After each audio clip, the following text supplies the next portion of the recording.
I think the one thing that I always encounter that's a barrier to success in this work is ego.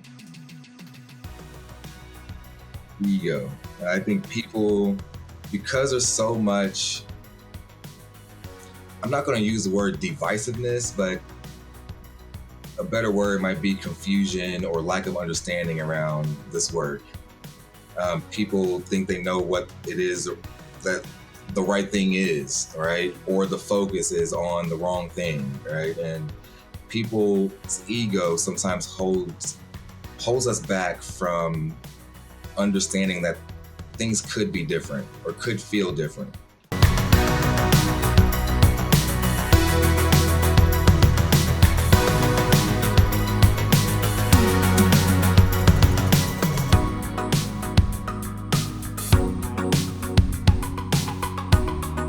Welcome back to the Culture-Based Podcast. I'm Dustin. He's Blake. We have a very special episode with you today because we have a guest on. And if you've listened to our previous 76 episodes, I think we've only ever had one other guest in the history of this show. So it's going to be a very special episode indeed.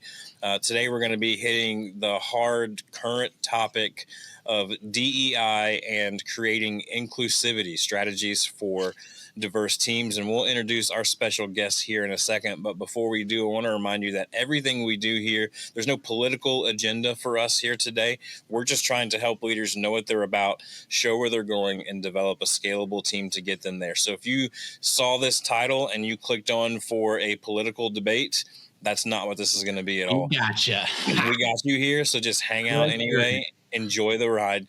It's going to be great.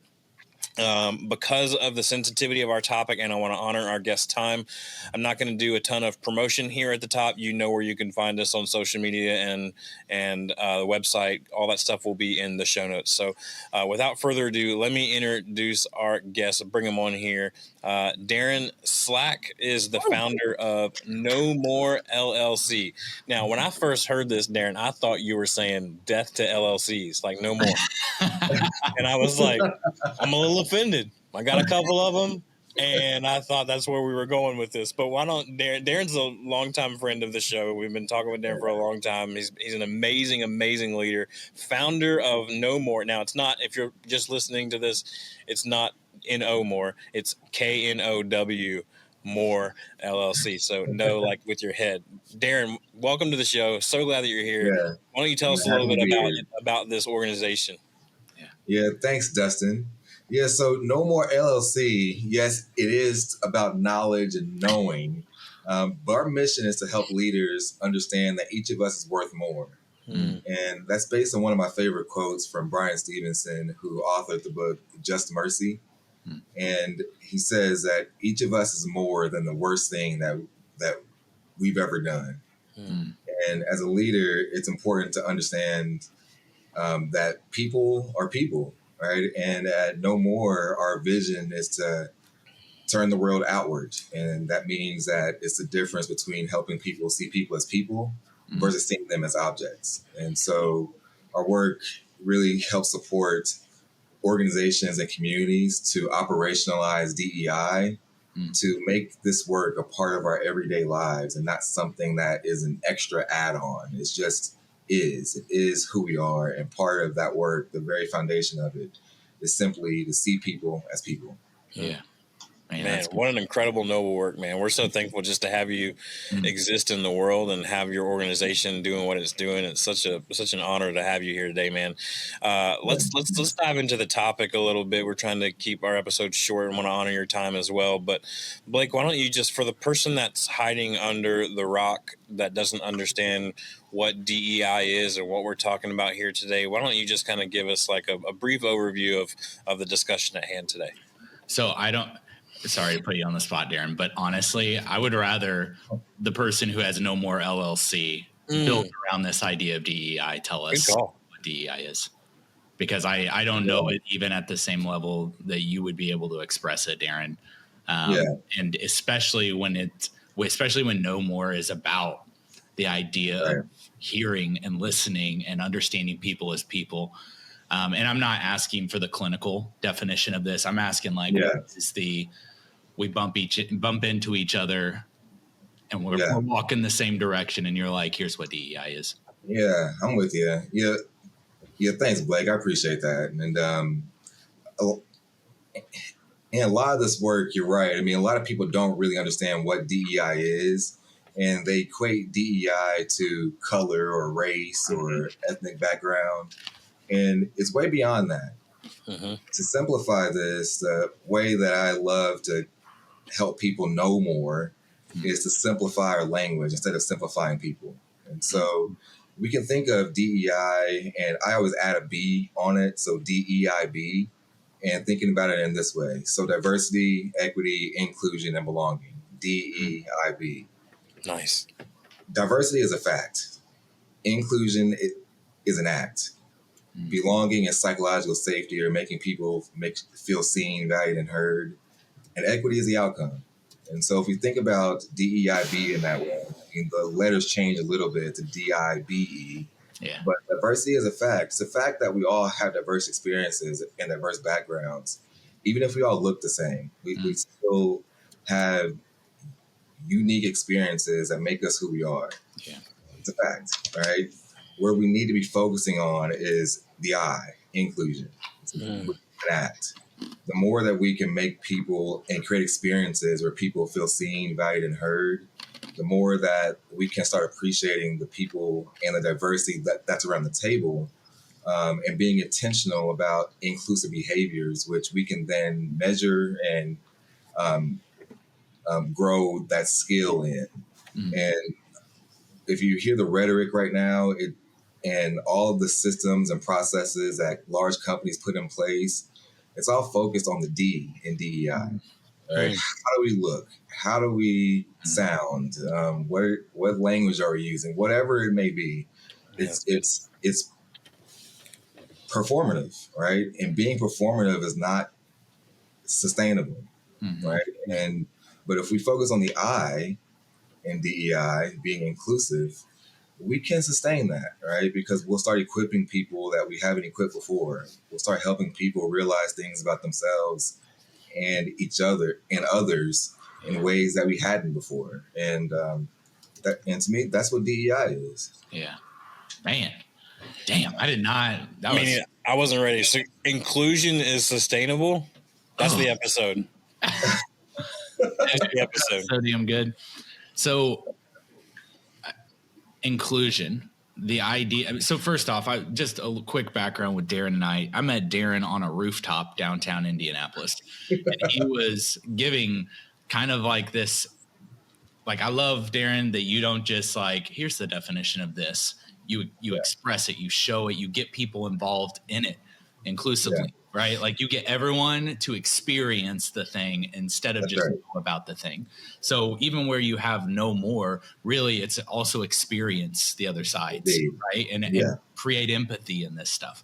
And I remember being on that rooftop and you're like, we're going to do this activity. And I was like, oh shit, I came for the beer. Like I'm not here for this. But honestly, at the end of it, of the activity, it was like, whoa, like there are epiphanies happening, and there is something more powerful than what alcohol does to you and its epiphany. And it's when you come to understand there's something so just, I don't know, endorphins are just being released and you're like, wow, this is right. And so we experience, and we've been in a CEO group for 4 years, 5 years. It's been 5 years now. 5 years together. And so a lot of what I love about Derrin is he shows things this way and he explains things this way.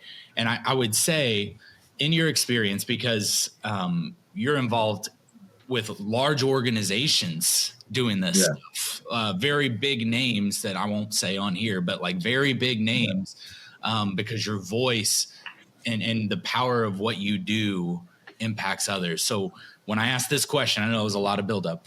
When I ask this question, it's because I know that you've got the power for it. And that's, how do you bring inclusivity to a team that hasn't had that, or hasn't allowed for that inclusivity to happen?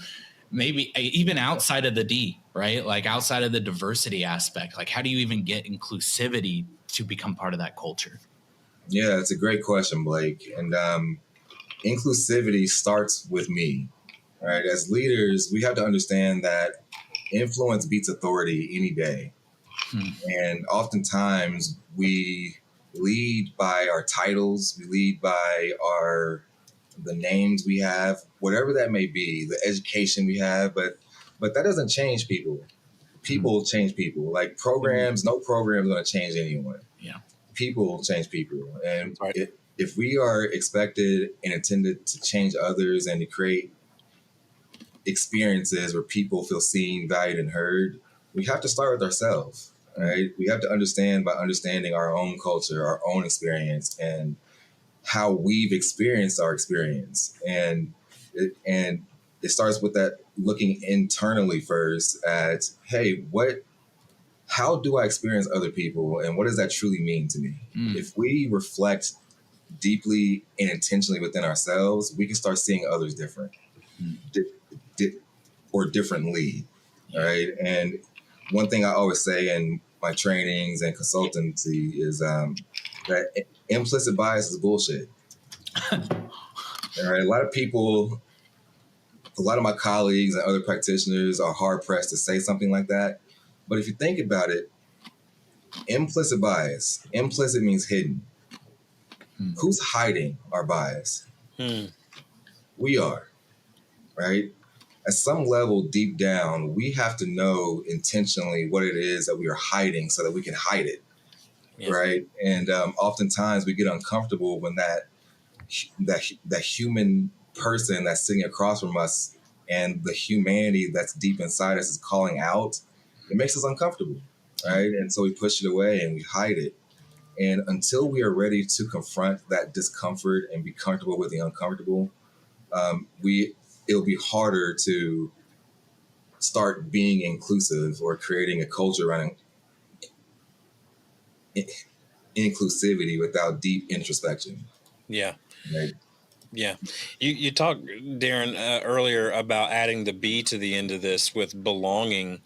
I'm interested because this is a scenario where the society culture meets organizational culture, right? Yeah. So how do you create a culture of belonging? If I feel like you're saying that it's a lot of D, not a lot of I, right? It's a lot of diversity, not a lot of inclusivity.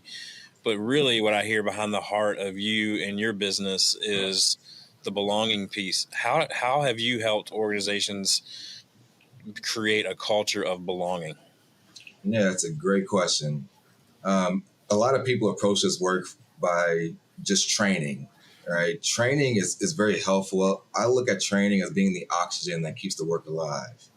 But what really helps us create that system and that process to operationalize this work to foster that culture of belonging is through a governance system, right? You need a governance framework. You also need a standard framework or standard model or roadmap that guides the work to hold ourselves accountable to it, right? We need a governance framework that aligns the vision of the business with what our frontline associates or frontline leaders are experiencing on the ground as they engage with our customers or if you're B2B with our business partners, right? And without all three elements, it's hard to really keep that system or that culture alive because you don't have any system of accountability to keep engaging in this work on an ongoing basis. This isn't a checkbox approach. This is an approach that we need to embed within our business and look at inclusive practices that businesses might already have, like consistent meetings, right? Very simple. Yeah. Right. If a meeting starts at the same time, ends at the same time, on the same time and every day, and that's creating a sense of psychological safety because people know what to expect, right? But if we look at it through a different lens, we can start saying, oh, we are already doing a lot of inclusivity practices or inclusive practices.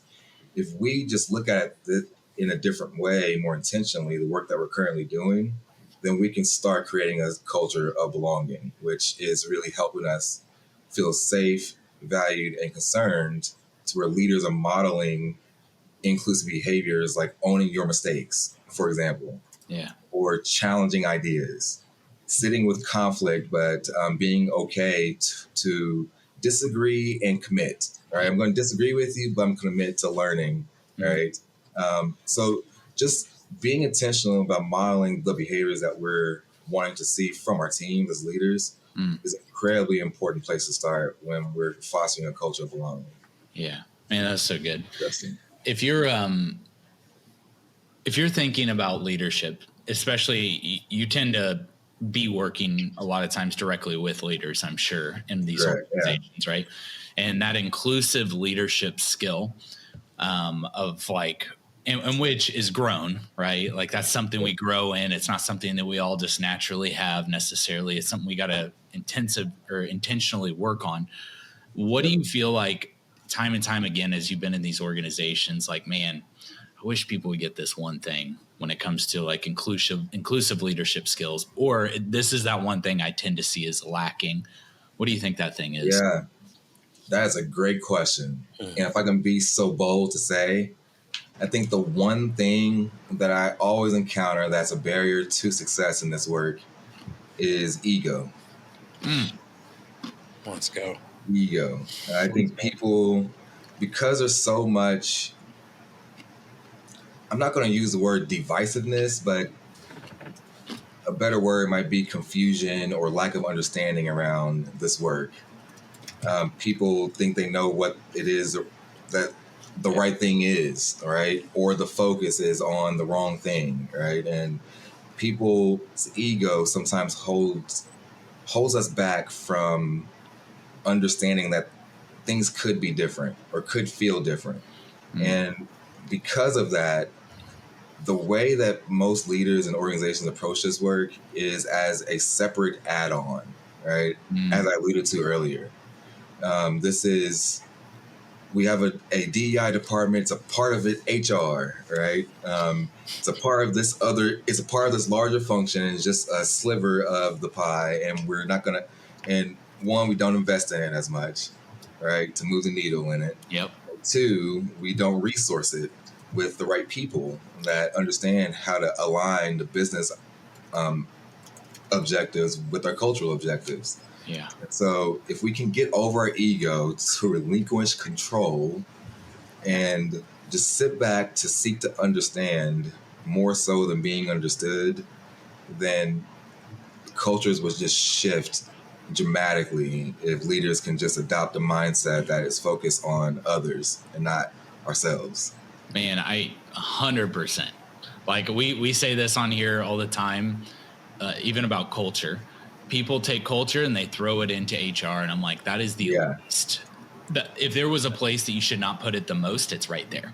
Right? Exactly. Yeah. Because exactly. It'd be better in ops. What's that? It'd be better in operations. Oh yeah. Indeed. Sales and marketing. Like I would rather be there than in HR, because HR is a place to protect the business. Right. And that's okay. Like I don't like getting sued. It's like one of my least favorite things. I love the idea of having standards that we got to hold to, but there's a lot of times we go to know before curiosity, and that's HR. And I'm telling you, I've pushed so hard that I think culture is really, and honestly, I think this is part of that head, right? It needs its own department. It needs its own thing that is part of a C-level mentality. And I know that's challenging and that's hard because most small businesses don't even have an HR person or have a whatever. But when you're compartmentalizing how business works, we just are like, okay, simply, we only have three. You know, you got your HR, finance, admin, you've got your sales, marketing, you've got your operations. There's just those three. But because it simply works that way doesn't mean it's right. Like there should be a whole other sector that is just focused on this, on culture, on DEIB, and knowing what the right things are to do to have a team that's scalable. Indeed, yeah, and it's really hard to make that shift because of our history, right? I mean, it's hard to put a dollar amount to it as well to understand the ROI behind it. Yeah, and that's why this work, if you focus on behavior, so inclusion, right? It's an act, it's a behavior. We can create systems of accountability around that, right? And And the outcomes indirectly, right, is that we're raising both our bottom lines. The bottom line, helping people feel seen and valued and heard, which makes them feel more connected to the work, to their work, their job functions, right? And then your other bottom line is, of course, the bottom line that most people care about, right? It's our money, right? Yeah. And if we can align those two and make sure that we look at it as a ladder, the more that we raise up our people, the more we earn more money and become more profitable, right? And the more profitable we become, the more that we can invest in our people. Yeah. Boom, it goes hand in hand. And until we make that shift, it'll be harder to create and foster a culture of belonging. And at the foundation of it, it all stems from our bias, all right? But bias, I think the opposite of bias is curiosity. Intentional to be curious really helps us start to see things differently, to start creating experiences to where people can start seeing themselves and other people in ways that we hadn't ever imagined before. And that's where innovation happens. That's where that's where transformation starts, right? Yeah. But we have to get truly honest about what we truly believe and what we truly are seeing, so that we can start to understand our responsibility in this work as leaders, because bias has nothing to do with anyone else. It's everything to do with me. It's everything to do with me. My bias towards you, Blake, has nothing to do with you. Yep. It has everything to do with me. Yeah. So the more I change me, the more I start to change how I see you. And that can't live inside of HR. You're right. You're right. Here's where I struggle a bit on this topic, Derrin. I'd love to hear your perspective on when I first started reading and the whole DEI thing started coming up in the news. I really struggle with as a professed Enneagram 4, authenticity is one of the biggest things, is the biggest deal to me in my life and the people that I surround myself with. I struggle with programs like this and why we talked off air about why I'm kind of neutral, and a lot of us are on this topic. I personally am neutral and struggle with this topic because of what we're trying to do here is to make team members feel valued, heard, empowered. Yeah. Yep. Talk to me about the difference between feeling heard and actually being heard. Because I think that's the tension that I don't hear anybody talking about in this DEI debate right now is we want to create this culture where that's felt, but it's not a culture built around feelings. Right. You know, it's not a culture being like, well, I'm not really heard, but I feel heard, so that's enough. Right. You know what I mean? Yeah. That's why inclusion matters, Dustin. Yeah. All right. The more that we are being intentional about including people around the table. If we have just to simplify this a bit, if we have a process change or that we are considering as an organization, as a group of leaders, oftentimes what I see is that a group of leaders gets together and they push this out and say, hey, this is what we're seeing as an issue and a challenge, and this is what we're doing about it. Right. And we're going to implement this new process change. And what happens is we didn't take the time to ask the people that are going to be implementing the process. Right. Oh, well, we can't do that on this shift because we're the night shift and we don't have the resources that you do on a day shift. Right. Or we can't do that because that person's role is not here at this time of day to make sure that this process gets followed. So there'll be delays in our product delivery, whatever it may be, right? If we just take 10 minutes to say, hey, let's invite 2 of our frontline associates into the room that are engaging in this, that we may not bring around the table often in these types of conversations, and engage them and involve them early on, the outcome then, Dustin, people will start feeling seen, valued, and heard. Yeah. Right?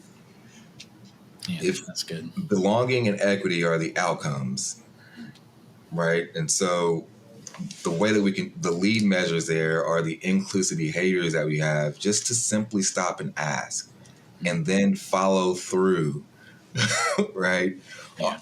A lot of people don't feel seen, valued, and heard because they'll address or share a concern or have an idea that's being shared and they're shut down, or they never get followed up on, right? Or they go after a promotion and never get feedback on why they didn't get the promotion, for example. Those little things matter. Those moments matter, right? Yeah. Change happens in moments, and that's why influence matters so much, because and you get influence by being more inclusive and authentic. Yeah, I guess what I'm really asking here, Derrin, is how does it move beyond just a token program?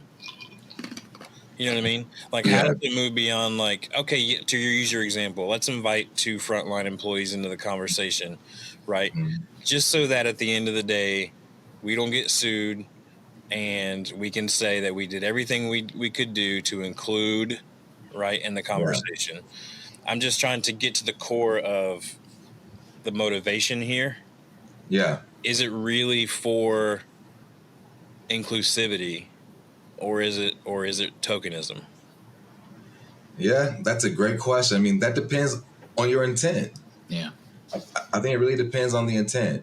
And that's where authenticity really has to be at the forefront of things. That's right. Right? The more authentic we are, the more honest we are about each other, the more trust that we can build, which will sustain this work, but also help people start to realize that, hey, I can trust myself to feel psychologically safe enough to admit when I'm wrong, or to be okay. Like, a lot of times in this work, and Dustin, I think your underlying question is, how do I do this without pissing anybody off? Right?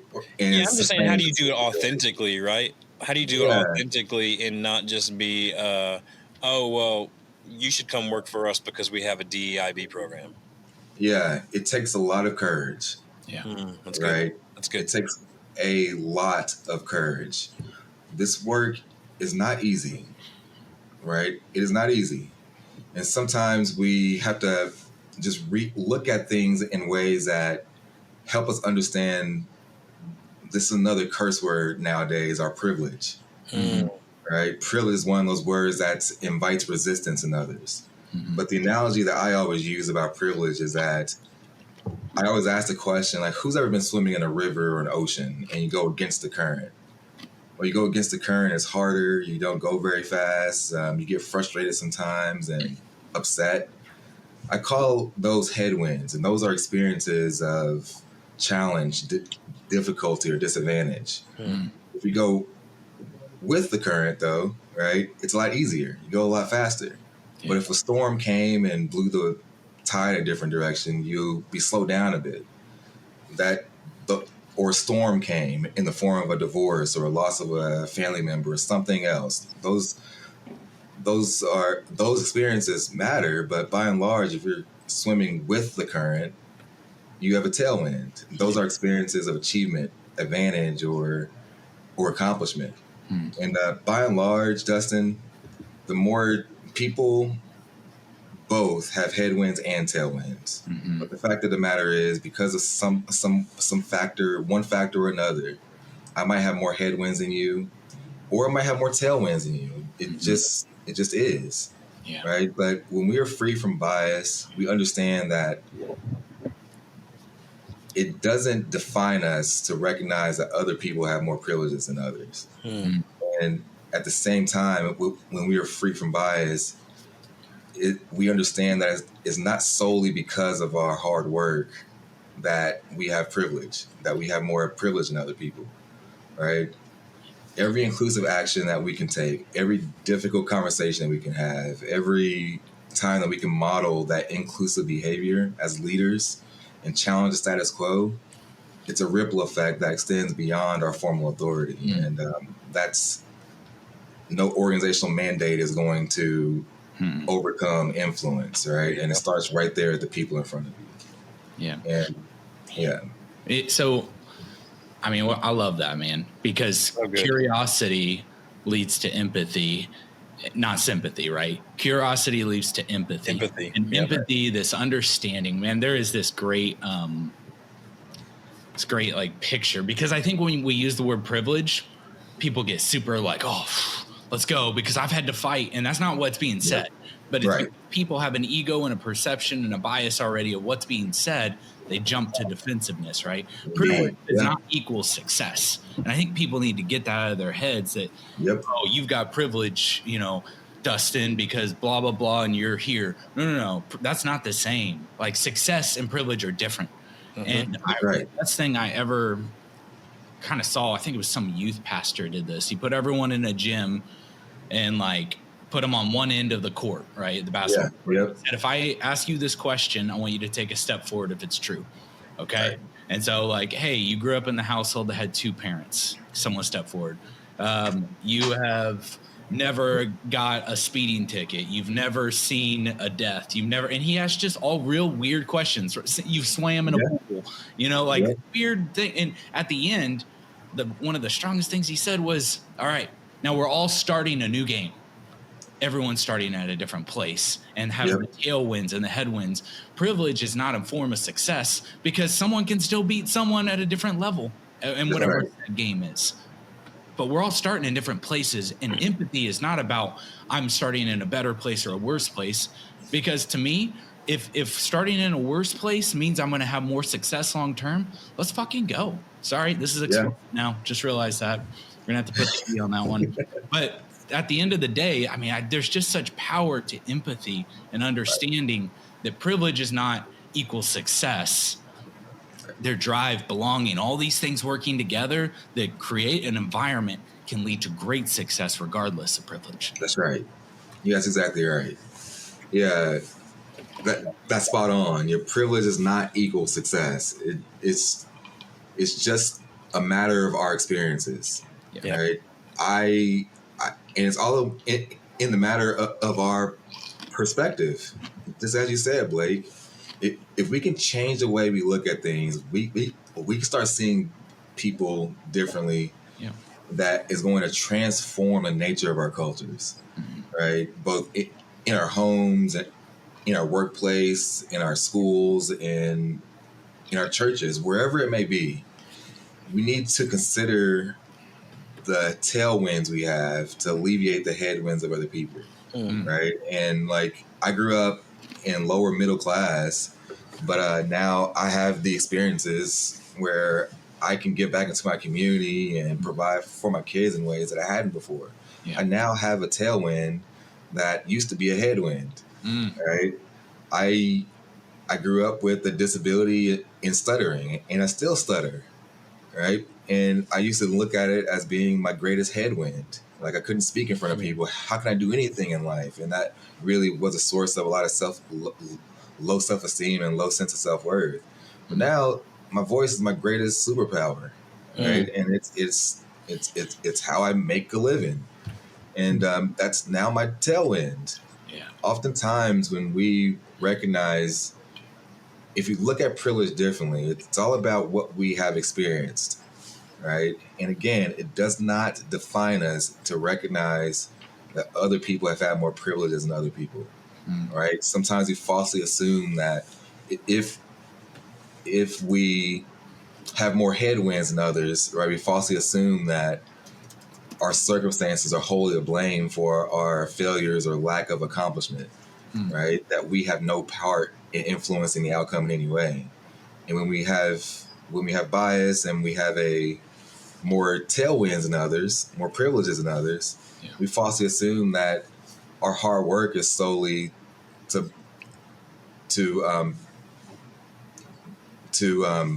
share that our hard work is the reason why I am so successful in life, and that our circumstances had no part in influencing where we are, right? But the truth is, both of those ways of looking at things are lies. That's right. The truth is, we all have headwinds and tailwinds.